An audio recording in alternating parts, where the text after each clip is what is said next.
Hello everyone, welcome back to our channel D U education club. तो जैसा कि आप जानते हैं, हम बीए प्रोग्राम सेमेस्टर 6 की इकोनॉमिक्स की बुक को कवर कर रहे हैं, जिसका नाम है डेटा विश्लेषण के लिए बुनियादी कंप्यूटेशनल तकनीक। हम इस बुक के ऑलरेडी 3 चैप्टर्स कवर कर चुके हैं। आज हम 4th चैप्टर को पढ़ेंगे। चलिए देखते हैं। तो आपका जो ये चैप्टर नंबर 4 है, इसका नाम है विषमता और पृथुशीर्तव की माप। तो इसमें हम विषमता और पृथुशीर्तव की माप के बारे में पढ़ेंगे। आवृत्ति वितरण की विशेषताओं को बताने वाली केंद्रीय माप और अपकिरण की माप के अतिरिक्त हम विषमता और पृथुशीर्तव की माप का अध्ययन करते हैं।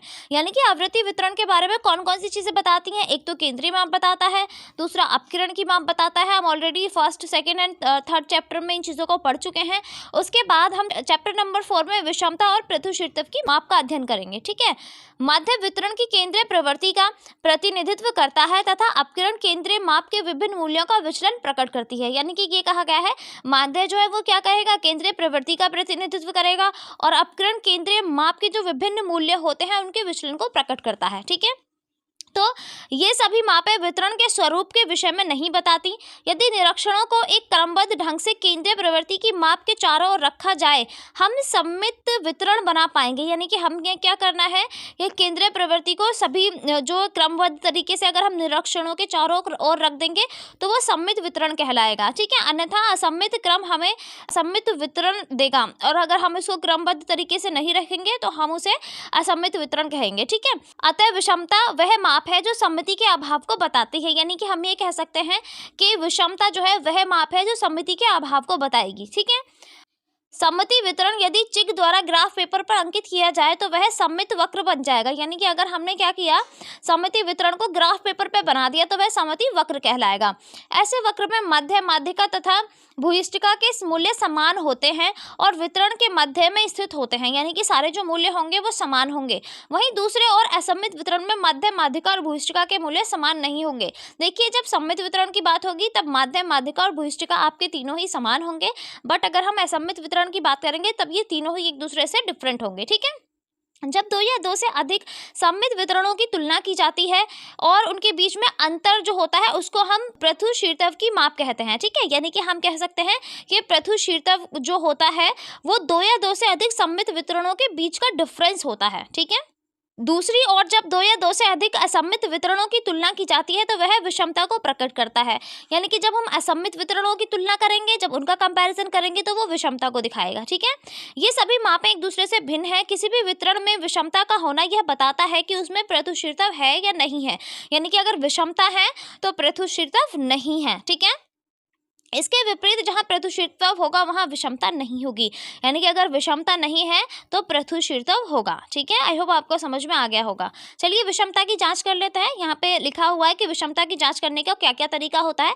सबसे पहला तरीका है, विषम वितरण में माध्यम, माध्यिका तथा भूयिष्ठिका का मूल्य समान नहीं होता। यानी कि विषमता की जांच कैसे होगी, कैसे हम देखेंगे कि वो एक जैसे है या नहीं। तो वहां पे माध्यम, माध्यिका और भूयिष्ठिका जो होंगी वो एक दूसरे से बिल्कुल अलग होंगी। इसी से हम ये कह सकते हैं कि वो विषम है एक दूसरे से। यदि माध्य और भूयिष्ठिका के मूल्य को निकाल दिया जाए तो माध्यिका का मूल्य मध्य होगा। यानी कि अगर हम उसमें से माध्य और भूयिष्ठिका को निकाल दें तो जो मूल्य बचेगा वो माध्य, माध्यक दोनों कहलाएगा। ठीक है। उसके बाद है चतुर्थक, यानी कि Q3 और Q1 वितरण में विषमता होने पर माध्यिका से समान दूरी पर नहीं होते हैं। यानी कि अगर हम ये कहें Q1 और Q3 जो होंगे, अगर हम कोई ग्राफ बनाते हैं उसमें Q1 और Q3 जो होंगे वो दोनों ही समान दूरी पर नहीं दिखाएंगे माध्यिका से। ठीक है। उसके बाद देखिए, जब असममित वितरण को ग्राफ पर दर्शाया जाता है तो वह घटाकार वक्र के रूप में नहीं होता। यानी कि हम ये नहीं कह सकते कि वो बेल शेप में होगा या घटाकार वक्र में होगा। ठीक है। वितरण में माध्यिका के विभिन्न मूल्यों के धनात्मक विचलनों का योग ऋणात्मक विचलनों के बराबर नहीं होता। यानी कि जो पॉजिटिव विचलन होंगे उनका जो योग होगा वो कभी भी नेगेटिव विचलनों के बराबर नहीं होगा। उसके बाद जो है 5th पॉइंट कहता है, भूयिष्ठिका के दोनों और की आवृत्तियां समान नहीं होती। यानी कि उसकी जो आसपास की जो आवृत्तियां हैं, आगे पीछे की जो आवृत्तियां हैं वो कभी भी आपस में समान नहीं होंगी। ठीक है। तो चलिए देख लेते हैं। इसके बाद जो टॉपिक है वो है आपका विषमता का स्वभाव। यानी कि विषमता जो है वो कैसा नेचर लेकर आती है अपने साथ। तो विषमता धनात्मक अथवा ऋणात्मक और शून्य भी हो सकती है। यानी कि विषमता जो होती है वो 3 तरीके की होती है, एक पॉजिटिव हो सकती है, एक नेगेटिव हो सकती है, एक हमारी जीरो भी हो सकती है। ठीक है, तो देखिए इसमें क्या क्या है। जब मध्य, माध्यिका तथा भूयिष्ठिका के मूल्य समान हो तो विषमता नहीं होगी। इसका मतलब है कि विषमता क्या होगी, जीरो होगी। ठीक है, कब, जब मध्य, माध्यिका और भूयिष्ठिका सभी बराबर मूल्य के हैं तब विषमता नहीं होगी, क्योंकि वो तो सब बराबर हैं। ठीक है, उसके बाद देखिए दूसरी जो कंडीशन है वो है जब मध्य बड़ा हो माध्यिका से एंड माध्यिका बड़ी हो भूयिष्ठिका से, तो उस टाइम पे क्या होगा, धनात्मक होगा। यानी कि देखो मध्य बड़ा है माध्यिका से एंड माध्यिका बड़ी है भूयिष्ठिका से, तब जो रिजल्ट होगा वो पॉजिटिव होगा। उसके बाद अगर हम कहें कि मध्य जो है वो छोटा है माध्यिका से एंड माध्यिका छोटी है भूयिष्ठिका से, यानी कि जस्ट ऑपोजिट कर देंगे, तो यहाँ पे जो रिएक्शन होगा वो माइनस का होगा। ठीक है, तो चलिए देख लेते हैं। यहाँ पे कुछ तरीके भी दिए हुए हैं जो कि विषमता को निकालने के लिए उपयोगी होते हैं। तो विषमता के अध्ययन के तरीके, विषमता का अध्ययन 2 तरीके से करते हैं, एक बिंदु रेखीय विधि होती है और एक गणितीय विधि होती है। जब हम विषमता का बिंदु रेखीय विधि द्वारा अध्ययन करते हैं तो यह देखा जाता है कि विषमता धनात्मक है। यानी कि जब हम बिंदु रेखीय विधि का उपयोग करते हैं तो उस टाइम पे हमें ये पता चलता है कि वो धनात्मक है या ऋणात्मक है। ठीक है, या फिर शून्य है, जैसा कि निम्नलिखित चित्र की सहायता से दर्शाया जा सकता है। देखिए यहाँ पे पिक्चर दी हुई है जो कि बताती है कि पॉजिटिव है, नेगेटिव है या फिर जीरो है। देखिए यहाँ पे क्या है, यहाँ पे मोड ज़्यादा है, मीडियन उससे कम है, फिर देन उसके बाद मीन है। तो देखिए मोड मीडियन से बड़ा है एंड मीडियन जो है वो मीन से बड़ा है, तो यहाँ पे हम कह सकते हैं ये जो बनाएगा ये पॉजिटिव को बनाएगा। ठीक है, बट यहाँ पे क्या है, मीन, मीडियन और मोड जो है वो दोनों ही तीनों बराबर है। इसका मतलब ये है कि यहाँ पे कोई भी विषमता नहीं होगी। ठीक है, इसके बाद अगर हम बात करें तो देखिए यहाँ पे क्या होता है, यहाँ पे मोड बड़ा है, जब मोड सबसे बड़ा होगा फिर उसके बाद मीडियन होगा देन मीन होगा, तो हमेशा ये नेगेटिव विषमता को दिखाएगा। ठीक है, यानी कि अगर मीन सबसे छोटा है तो वो पॉजिटिव को दिखाएगा और अगर मीन सबसे बड़ा है तो वो नेगेटिव को दिखाएगा, बट अगर तीनों ही चीज़ें बराबर हैं तो वो जीरो को दिखाएंगे। ठीक है, यानी कि जीरो विषमता है। चलिए आगे बढ़ते हैं। इस तरीके में केवल एक ही दोष है कि यह केवल विषमता का धनात्मक या ऋणात्मक या शून्य ही बताता है, यानी कि ये सिर्फ ये बताएगा कि पॉजिटिव है, नेगेटिव है या शून्य है, बाकी और कोई जानकारी उसके बारे में ये नहीं देता। ठीक है, तो उसके बाद आता है गणितीय विधि। गणितीय विधि को भी 2 भागों में बांटा गया है, पहली है निरपेक्ष और दूसरी सापेक्ष विधि। ठीक है, चलिए देख लेते हैं। जब विषमता को निरपेक्ष रूप में प्रस्तुत किया जाता है तो यह निरपेक्ष विषमता कहलाती है। यदि विषमता के मूल्य को प्रतिशत में निकाल लिया जाए तो वो सापेक्ष होती है, यानी कि अगर सिर्फ नंबर्स में रखा जाएगा तो वो निरपेक्ष होगी और अगर उसको परसेंटेज यानी कि प्रतिशत में रखा जाएगा तो वो सापेक्ष कहलाएगी। ठीक है, उसके बाद माप की इकाइयां भिन्न होने पर जब विषमता को निरपेक्ष माप के रूप में माप में तो एक वितरण की दूसरी वितरण की तुलना नहीं की जा सकती। यानी कि हम ये कह सकते हैं कि जब भी हम विषमता को निरपेक्ष से मापते हैं तो हम कभी भी एक वितरण की तुलना दूसरे वितरण से नहीं कर सकते। प्रतिशत निकालने पर तुलनात्मक अध्ययन सरल हो जाता है। अगर हम परसेंटेज निकाल लेते हैं तो उस टाइम पे हम अध्ययन कर सकते हैं, उनकी तुलना कर सकते हैं। ठीक है, विषमता की सापेक्ष माप के द्वारा विषमता गुणांक ज्ञात किया जाता है। ठीक है, यानी कि विषमता को आपस में क्या करते हैं, हम सापेक्ष माप के द्वारा विषमता का गुणांक निकालते हैं। इन सभी के फॉर्मूलेस हैं, छोटे छोटे फॉर्मूले होंगे, आपको सभी फॉर्मूलों को याद करना होगा। ठीक है, चलिए आइए देखते हैं विषमता की माप की विशेषताएं, यानी कि विषमता की जो माप होती है उसकी कुछ स्पेशलिटी होती है, उसके कुछ कैरेक्टरिस्टिक्स होते हैं। चलिए देख लेते हैं। सबसे पहला जो है, मूल्यों के समांक मालाओं की इकाइयों और विचरण के अंश पर आधारित होती है। विषमता शुद्ध आंकड़ों में होनी चाहिए, यानी कि अगर हम बात करें तो विषमता जो होती है मूल्यों की समांक मालाओं, यानी कि जो टेबल दी हुई है उसी का अंश होता है, यानी कि उसी का तरीका होता है, उसी का एक पार्ट होता है। उसके अलावा ये जो होता है ये शुद्ध आंकड़ों में होना चाहिए। ठीक है, इसके अलावा वितरण के सम्मित होने पर विषमता का मूल्य 0 होना चाहिए। एंड जो थर्ड क्वालिटी है इसकी वो है विषमता की माप स्वतः पूर्ण अर्थ के लिए होनी चाहिए ताकि माप का मूल्य ज्ञात करने में सुविधा हो। यानी कि हम ये कह रहे हैं यहाँ पे जो विषमता की माप है वो पूरा अर्थ दे, ऐसा नहीं है कि कोई चीज़ पॉइंट में दे दे या फिर कोई रूट वगैरह में दे दे, ऐसा नहीं होना चाहिए। यानी कि नंबर्स जो हों वो फुल हों, पूरे हों। ठीक है, इसके बाद देख लेते हैं विषमता की गणितीय मापें, यानी कि जो गणितीय मापें होती हैं वो कौन कौन सी होती हैं। ठीक है, तो सबसे पहला है बाउलेज मेथड। ठीक है, हम सभी मेथड्स को डीपली भी पढ़ेंगे। तो सबसे पहला जो है वो बाउलेज मेथड है, उसके बाद कार्ल पियर्सन है, ये आई है यहाँ पे बना हुआ बट एक्चुअली ये एल है। ठीक है, तो कार्ल पियर्सन्स मेथड है, उसके बाद कैलीज मेथड है। ठीक है, तो सबसे पहले बाउलेज मेथड को पढ़ेंगे। चलिए देख लेते हैं बाउलेज मेथड जो है वो क्या कहता है। बाउले के अनुसार विषमता मापने की विधि माध्यिका तथा चतुर्थक की मूल्य की संबंधित स्थिति पर आधारित होती है, यानी कि ये माध्यिका और चतुर्थांक जो होते हैं उनसे संबंधित होती है। इस विधि में भी केवल वही कठिनाइयां सामने आती हैं जो माध्यिका और चतुर्थक ज्ञात करने में आती हैं, यानी कि हमें क्या करना होगा, बाउलेस मेथड में सबसे इंपॉर्टेंट चीज क्या है, हमें माध्यिका और चतुर्थांक निकालना आना चाहिए। माध्यिका एंड चतुर्थांक जो है हम ऑलरेडी चैप्टर नंबर 3 में निकालना सीख चुके हैं, तो आई होप आपको कोई प्रॉब्लम होगी नहीं। ठीक है, तो यहाँ पे देखिए फॉर्मूले दिए हुए हैं। सबसे पहला जो फॉर्मूला है वो निरपेक्ष विषमता निकालने के लिए है, और दूसरा जो फॉर्मूला है वो गुणक या सापेक्ष विषमता निकालने के लिए है। ठीक है, सापेक्ष विषमता को हम गुणक विषमता भी कह सकते हैं।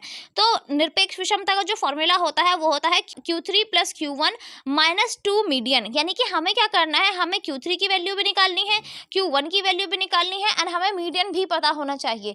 तो हम सारे पुराने तरीकों से हमें क्या करना है, सारे पुराने तरीकों से Q3 Q1 एंड मीडियन की वैल्यू निकालनी है। उसके बाद इन सारी चीज़ों को इस फॉर्मूले में रख देना है। ठीक है, उसके बाद अगर आप गुणक या सापेक्ष विषमता की बात करेंगे तो उसके लिए फॉर्मूला है Q3 + Q1 - 2 मीडियन अपॉन में Q3 - Q1। ठीक है, तो चलिए आइए क्वेश्चन देख लेते हैं। यहाँ पे एक क्वेश्चन दिया गया है, आपको क्या करना है, इसमें आपको विषमता निकालनी है। तो विषमता निकाल दो फॉर्मूलेज देखे हैं, चलिए देख लेते हैं कि कैसे करना है। तो विषमता के सूत्र के आधार पर गणना करने के लिए हमें माध्यिका पता होनी चाहिए, जैसे कि मैंने आपको बताया है कि आपको माध्यिका पता होनी चाहिए, Q3 पता होना चाहिए और Q1 पता होना चाहिए। ठीक है, अगर आपने पहले वाली वीडियो नहीं देखी है तो आप प्लीज़ पहले वाली वीडियो देख लीजिएगा ठीक से, ताकि आपको माध्यिका Q1 और Q3 निकालना आ जाए। ठीक है, तो यहाँ पे हम क्या करेंगे, सबसे पहले माध्यिका की कैलकुलेशन करेंगे उसी वाले फॉर्मूले से जो फॉर्मूला मैंने आपको बताया था। तो ये फॉर्मूला आपका मीडियन निकालने का है। सबसे पहले आपको मीडियन निकालना है, मीडियन निकालने के बाद आपको Q1 एंड Q3 की गणना करनी है। ठीक है, यहाँ पे आपका Q1 16.25 आ रहा है एंड Q3 जो है मैं आपको दिखा देती हूँ, Q3 की वैल्यू है आपकी 33.75। ओके, ये आपकी Q3 की वैल्यू आई है। ठीक है, अब हम क्या करेंगे, इन तीनों ही वैल्यूज़ को, यानी कि हम अपने मीडियन की वैल्यू को, Q1 की वैल्यू को और Q3 की वैल्यू को इस फॉर्मूले में रखेंगे और आंसर निकाल लेंगे। देखिए यहाँ पे भी फॉर्मूला दोबारा से लिखा गया है ताकि आप इसमें अपनी चीज़ों को पुट कर सकें। तो Q3 की वैल्यू प्लस Q1 - 2 मीडियन है अपॉन में Q3 - Q1। ठीक है, बस आपको क्या करना है, इन सारी चीज़ों की जगह पे वैल्यूज़ पुट करनी है एंड देन आपका आंसर आ जाएगा। ठीक है, चलिए इसकी उपयोगिता के बारे में पढ़ लेते हैं। समितियां वितरण, जहां पॉजिटिव मापों की आवश्यकता होती है वहां विषमताओं की माप बाउले के तरीके से की जाती है, यानी कि जब भी कभी हम पॉजिटिव मापों की आवश्यकता हो, यानी कि हमें पॉजिटिव मापे चाहिए, तो उस टाइम पे हम हमेशा बाउले के तरीका का उपयोग करते हैं। ठीक है, अतः यह तरीका ओपन एंड सीरीज, यानी कि जो भी ओपन एंड वाली सीरीज होती है ना, उसमें बहुत ज़्यादा सहायक होता है, क्योंकि चरम मूल्यों के महत्व को समाप्त पर्याय समझा जा सकता है। यानी कि हम ये कह सकते हैं कि जो भी सीरीज ओपन एंड वाली होती हैं उनमें ये बहुत यूजफुल होता है। ठीक है, उसके बाद हमारा दूसरा तरीका था कार्ल पियर्सन द्वारा। तो देख लेते हैं कार्ल पियर्सन द्वारा दिया गया सूत्र। तो कार्ल पियर्सन क्या कहते हैं इसके बारे में और क्या फॉर्मूला दिया है, चलिए देख लेते हैं। सबसे पहली चीज है, कार्ल पियर्सन ने दो सूत्र विषमता निकालने के लिए बताए हैं, यानी कि इन्होंने दो सूत्र बताए हैं। पहला सूत्र है जब माध्य तथा बहुलक का संबंध स्थापित हो, यानी कि जहाँ पे माध्य और बहुलक का संबंध बताया गया हो। ठीक है, उसके बाद है यह प्रत्येक प्रश्न की परिस्थिति पर निर्भर करता है कि किस सूत्र का उपयोग किया जाए, यानी कि दूसरी चीज वो ये कहते हैं कि ये तो क्वेश्चन का जो नेचर है उस पर डिपेंड करता है कि आप किस सूत्र का प्रयोग करेंगे। ठीक है, तो इनके जो दोनों सूत्र हैं वो इस प्रकार हैं। देखिए पहला सूत्र और दूसरा सूत्र, पहला जो फॉर्मूला है वो ये कहता है कि जब माध्य तथा बहुलक का संबंध स्थापित हो, यानी कि जब माध्य और बहुलक का संबंध स्थापित हो उस टाइम पे हमें क्या करना है, सबसे पहले हमें एब्सोल्यूट विषमता निकालनी है, जिसका मतलब होता है मीन माइनस मोड। फिर उसके बाद क्या करना है, हमें कोफिशिएंट जो विषमता होती है उसको निकालना है, जिसका मतलब होता है मीन माइनस मोड अपॉन में जो ये हमारा बहुलक है वो। ठीक है, उसके बाद हम क्या करते हैं, अगर माध्य तथा माध्यिका का संबंध हो, यहाँ पे दूसरे वाले फॉर्मूले में ये कहते हैं कि जब माध्य और माध्यिका का संबंध हो तब हमें कैसे निकालना है। ठीक है, तो इसके भी तीनों फॉर्मूले आपको दिए हुए हैं, आप अच्छे से इन फॉर्मूले को याद कीजिए। एंड एवरीवन, आपको सारे तरीके और फॉर्मूले तो बहुत अच्छे से याद होने चाहिए, ताकि अगर पेपर में आप न्यूमेरिकल भूल जाएं तो एटलीस्ट थ्योरी एंड फॉर्मूले आपको याद हो, जिसकी हेल्प से एटलीस्ट आप पास हो पाएं। ठीक है, चलिए आगे बढ़ते हैं। यहाँ पे एक क्वेश्चन दिया हुआ है, आप इसको अटेम्प्ट करने की कोशिश कर सकते हैं, क्वेश्चन बिल्कुल सेम है।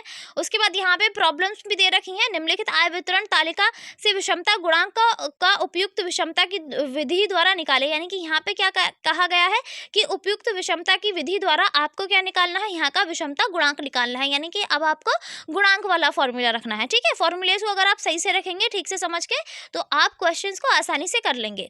उसके बाद देखिए, इस सारणी में खुले सिरे वाले वर्ग दिए गए हैं, ये ऊपर वाली जो टेबल थी इसमें, इसीलिए ऐसी स्थिति में केवल यही विधि उपयुक्त परिणाम दे सकती है, यानी कि हमें ऐसी स्थिति में कौन सी विधि ये परिणाम देगी, जो कि हमने बाउले वाली पढ़ी थी, यानी कि सबसे पहली वाली जो होगी वही।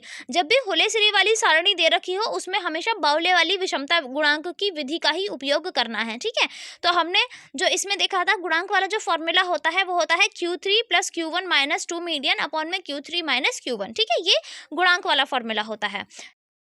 ठीक है, आई होप आपको समझ में आ गया होगा। तो इससे नेक्स्ट जो है वो आपका एक क्वेश्चन दिया गया है, मैं आपको क्वेश्चन दिखा देती हूँ। आपको क्या करना है, इस क्वेश्चन को अटेम्प्ट करने की कोशिश करनी है। अगर आप इस क्वेश्चन को कर पाते हैं तो अच्छी बात है, आप कमेंट बॉक्स में इसका आंसर दे सकते हैं।